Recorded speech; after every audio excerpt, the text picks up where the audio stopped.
Halo,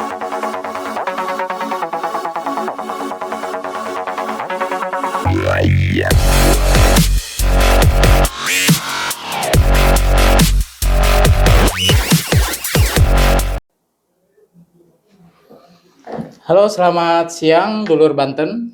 Kita ketemu lagi di podcast hari ini di Kabar Klik seperti biasa ya. Kita akan membahas hal-hal yang memang sangat penting untuk dibahas terkait dengan pembangunan yang telah dilakukan oleh Presiden Jokowi selama 10 tahun terakhir. Nah, sebelum kita melangkah lebih jauh, sebelumnya saya akan memperkenalkan ini orang yang sangat spesial ini, yaitu Pace Willy Ayomi. Nah, Pace Willy Ayomi adalah salah satu tokoh masyarakat Papua di Banten.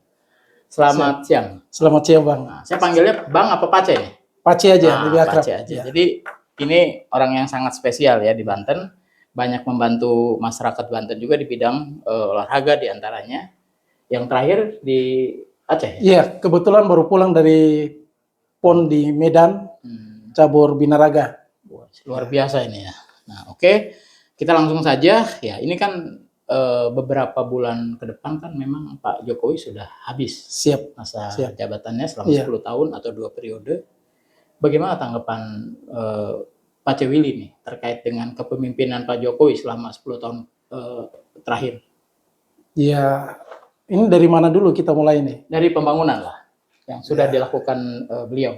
Iya, kalau dari sektor pembangunan khususnya untuk tanah Papua ya. Iya. Kalau dilihat pembangunan 10 tahun terakhir Pak Jokowi ini, saya pikir beliau sangat punya perhatian yang besar untuk tanah Papua.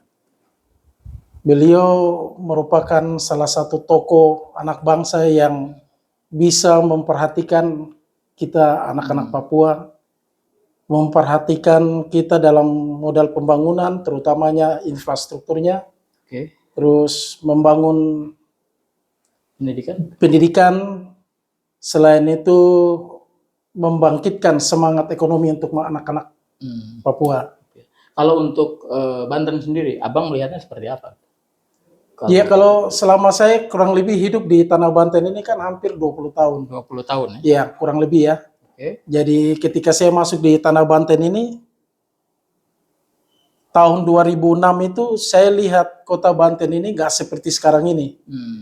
Terutama infrastruktur jalan, itu semua berubah dari yang aspal yang banyak berlubang, daerah-daerah pelosok, daerah-daerah Gunung Sari itu yang dulunya daerah yang banyak lubang itu semua sekarang udah diatasi dengan cor beton yang sangat bagus sampai daerah-daerah yang sangat pelosok itu. Artinya melihat daripada selama 10 tahun kepemimpinan beliau, Pak Jokowi dan Kiai Haji Ma'ruf Amin ini sangat-sangat signifikan peningkatan. Iya, kalau di Tanah Banten ini benar-benar banyak perubahan. Itu benar-benar kami rasakan, kami lihat sendiri. Sampai kami punya hayalan itu, mudah-mudahan saja di Tanah Papua dia melakukan hal yang sama. Seperti yang dilakukan di Banten begitu. Dan ternyata memang benar. Yang dulunya kita mungkin merasakan perjalanan dari Jayapura mau rencananya kita mau ke Arso, biasanya kita tuh mutar dari Jayapura mutar dulu sampai ke AB Pantai lewat. Jadi membutuhkan waktu kurang lebih bisa 2 jam sampai 3 jam. Sekarang dengan adanya jembatan namanya jembatan Jokowi ya, jembatan merah itu ya, yang mulai memotong dari Hamadi sampai ke Pantai Holtekam, itu membuat cuma butuh waktu 15 menit. Sangat-sangat ini ya, artinya peningkatan waktu. Jadi memang iya. Terus setelah itu ada jalan yang dibuat jalan pintas, mulai dari Hamadi itu melalui pinggir pantai jembatan merah itu tembus sampai di Pasar Yotefa. Itu luar biasa. Dulunya kita mutar dari atas naik gunung dulu, tapi ini kita bisa potong di situ. Jadi mengurangi tingkat kepadatan kendaraan. Dan itu betul-betul saya rasakan ketika saya pulang ke Papua waktu PON yang ke-20 di Tanah Papua. Saya sangat terharu. Betul-betul memang saya lihat Pak Jokowi dalam kepemimpinan terlalu memperhatikan dan mengutamakan orang Papua. Dan dia memang perlu diangkat sebagai anak suku yang betul-betul memperhatikan orang Papua. Kalau orang Papua yang merasakan kenikmatan yang diberikan oleh Pak Jokowi. Dan saya pikir juga Pak Jokowi ini merupakan pemimpin yang sampai saat ini yang sering berkunjung ke tanah Papua dibanding dibanding yang dengan lain. sebelum-sebelumnya. Ya, oke. Nah sekarang kan Pak Jokowi itu banyak program ya, dengan proyek-proyek pembangunan, peningkatan infrastruktur, kemudian pembuatan jalan tol, sehingga memangkas waktu yang selama ini memang masyarakat itu kalau ingin mengunjungi satu tempat ke tempat yang lain membutuhkan waktu yang sangat luar biasa lama, sekarang lebih cepat. Nah itu kan ada juga proyek pembangunan yang dibilang strategis Nusantara PSN itu, kemudian sekarang yang kita lihat ada IKN. Itu tanggapan Pak C sendiri gimana?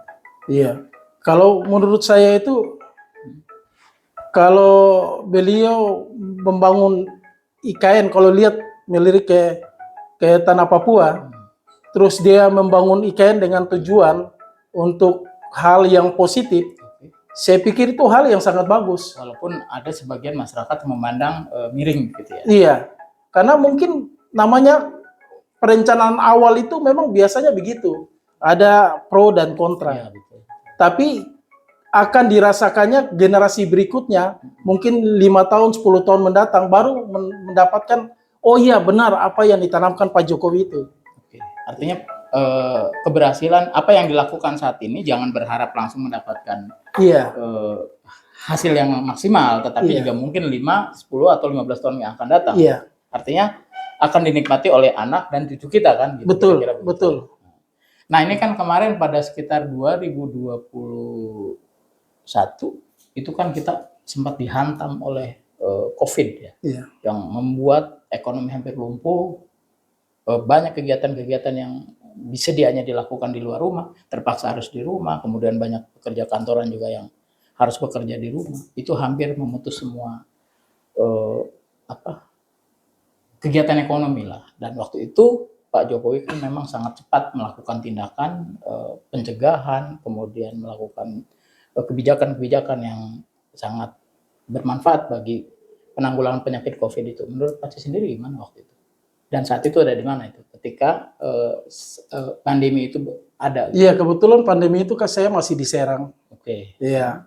Dan memang ini kan merata pandemi ini. Bukan hanya di Indonesia, tapi mungkin mulai dari China sampai ke sini pun semua merasakan, namanya Asia Tenggara pasti merasakan COVID. Dan saya pikir penanganan yang beliau lakukan itu sangat baik. Dan memang termasuk 2 tahun ya beliau atasi itu. Dan memang akhirnya Indonesia terbebas dari COVID itu. Iya. Nah ini kalau melihat daripada banyak hal yang sudah dilakukan oleh Pak Jokowi dengan Pak Ma'ruf selama 10 tahun menjabat.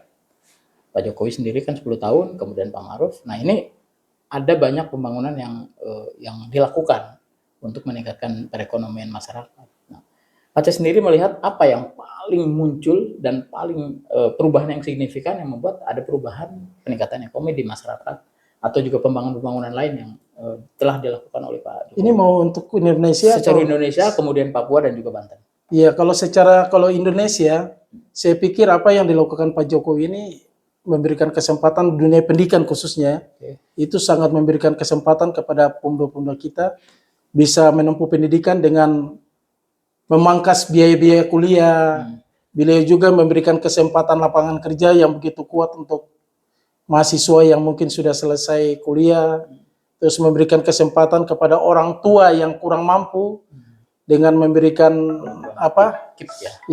itu, sehingga saya pikir itu sangat baik. Tapi kalau untuk kita di Papua, ada satu hal yang selalu saya terharu dengan kepemimpinan beliau, pemerataan bahan bakar minyak. Iya. Dulu Wamena, daerah pegunungan, kita beli bahan bakar bensin saja 1 liternya bisa 60.000. 1 liternya. Semen itu bisa 500 sampai 600.000. Padahal satu sak. Di Jawa itu hanya 50.000 begitu ya. Tapi pada saat mereka membeli bahan dasar untuk membangun mereka punya kehidupan, kami orang Papua yang kelebihan orang Papua itu nggak pernah demo. Maka itu yang disukai Pak Jokowi. Ketika harga BBM naik 500 perak, mungkin di daerah-daerah lain mungkin bisa melakukan demo. Tapi di Papua mereka tidak pernah melakukan demo. Sehingga ketika beliau punya kata-kata, saya cuma 500 perak aja kalian demo saya. Memberikan statement seakan-akan saya merusak ekonomi kita. Padahal di tanah Papua sana yang jauh di pelosok, yang kehidupan mereka secara ekonomi itu masih di bawah, tapi mereka bisa melakukan tindakan yang positif. Mereka menerima, belajar dari orang Papua. Harga semen 600.000 mereka nggak pernah demo. Harga BBM yang 50.000 per liter mereka nggak demo. Sehingga Pak Jokowi punya rasa terharu, dia membuat satu deregulasi dalam pemerintahan dia bagaimana pemerataan bahan bakar minyak. Karena dengan bahan bakar minyak itu bisa merata, maka dengan sendirinya bahan-bahan pokok akan gampang terpenuhi dan pasti akan murah. Nah, Pak C, ini kan beberapa bulan ke depan ini kan Pak Jokowi, Pak Ma'ruf selesai. Kemudian digantikan dengan pemerintahan yang baru yang secara sah dan sudah ditetapkan sebagai pemenang, yaitu Pak Prabowo dan Gibran. Ini kira-kira apa harapannya agar transisi perubahan kekuasaan dari Pak Jokowi ke Prabowo ini berjalan dengan lancar? Apa harapannya sebagai tokoh Papua? Ya, saya pikir kalau melihat Prabowo sebagai orang yang militer ya, beliau juga sangat punya jasa terhadap anak-anak Papua. Karena setahu saya, beliaulah yang pertama kali punya ide untuk mengangkat anak-anak Papua untuk masuk ke pasukan khusus. Pada waktu beliau menjadi komandan pasukan khusus. Dan itu saya tahu dari kakak saya, mereka tes langsung pendidikan Kopassus. Dan dipanggil anak-anak Papua begitu banyak. Dan anak-anak Papua itu sampai sekarang masih ada. Jadi saya pikir jasa beliau juga sangat besar, walaupun dalam tanda kutip beliau punya kekurangan karena sebagai seorang militer punya rasa tanggung jawab panggilan Ibu Pertiwi. Dan mau tidak mau, suka tidak suka, beliau harus melaksanakan itu. Tapi saya pikir dengan kepimpinan beliau dalam militer, beliau sangat berhasil. Jadi saya pikir mungkin kalau memimpin negara, mudah-mudahan insya Allah dia bisa melanjutkan apa yang dilakukan oleh Pak Jokowi. Khususnya bisa melihat kami anak-anak Papua. Karena memang Papua itu masih banyak perlu sentuhan-sentuhan. Saya pikir begitu. Nah, kita melihat banyak legasi atau warisan yang telah diberikan oleh Pak Jokowi kepada Pak Prabowo terkait IKN, kemudian banyak program-program nasional. Apa sih harapan Pak C itu terhadap proyek-proyek atau pekerjaan-pekerjaan yang belum selesai di zaman Pak Jokowi yang bisa dilanjutkan oleh Pak Prabowo? Apa itu? Ya, saya pikir kalau bisa Pak Prabowo melanjutkan. Jadi mungkin saya dengar kabar juga katanya ada Dewan Presiden. Ya, jadi kalau saya pikir nanti mungkin Prabowo membuat itu sebagai suatu patokan untuk beliau sharing dengan mantan-mantan presiden untuk membangun negara ini. Saya pikir kalau Pak Jokowi pasti dari sisi ke Papua. Jadi saya pikir mungkin beliau harus melanjutkan apa yang belum selesai dilakukan oleh Pak Jokowi untuk ditindaklanjuti oleh Prabowo. Saya pasti yakin Pak Prabowo pasti bisa. Dan saya pikir mungkin Prabowo akan lebih fokus ke Papua. Karena saya tahu dia banyak punya anak-anak Papua. Ya. Ini yang terakhir, Bang. Kan kita melihat Pak Jokowi ini sangat sukses membangun terutama infrastruktur di berbagai daerah dan kota. Kemudian Pak Prabowo juga akan melanjutkan program-program yang sudah dituliskan atau dilakukan oleh Pak Jokowi. Sekarang closing statement atau kata-kata penutup apa? Harapan, tanggapan Pak C terhadap pemerintahan Pak Prabowo yang akan datang dan yang sudah dilakukan oleh Pak Jokowi. Iya. Saya sangat berharap kepada Pak Prabowo apa yang sudah ditanamkan Pak Jokowi itu sangat mulia. Dan saya berharap Pak Prabowo untuk melanjutkan misi dan visi dari Pak Jokowi yang belum mungkin terselesaikan. Karena untuk membangun negara yang begitu besar ini, apalagi membangun tanah Papua yang begitu besar itu, tidak cukup waktu hanya untuk 10 tahun. Jadi saya pikir kelanjutan yang dilakukan oleh Pak Prabowo harus melanjutkan apa yang sudah ditanamkan oleh Pak Jokowi. Kalau bisa lebih mensejahterakan dan memperhatikan anak-anak Papua, orang-orang Papua, khususnya dalam bidang pendidikan. Karena itu yang mengutamakan, yang bisa membuat kecerdasan, yang membuat anak-anak Papua itu bisa membangun dan merasa merdeka di tanahnya sendiri. Tapi bukan merdeka dalam tanda kutip yang berbeda. Gitu. Karena ketika orang itu bisa dimerdekakan dirinya, maka dia akan memiliki satu hak yang sama. Bahwa warga yang lain. Kami sama dengan kita punya saudara di Indonesia bagian Barat. Jadi kalau bisa Pak Prabowo melanjutkan misi dari Pak Jokowi. Saya pikir itu aja. Oke, terima kasih Dulur Banten. Demikian bincang-bincang saya dengan Pak Cewili Ayomi, salah satu tokoh masyarakat Papua yang juga saat ini kebetulan tinggal di Banten. Dan terakhir, terima kasih kepada para penonton yang selama ini memang sangat konsen memperhatikan konten-konten dari Kabar Klik. Dan kita kembali lagi dengan narasumber-narasumber yang lebih menarik. Terima kasih, selamat sore. Salam bersama.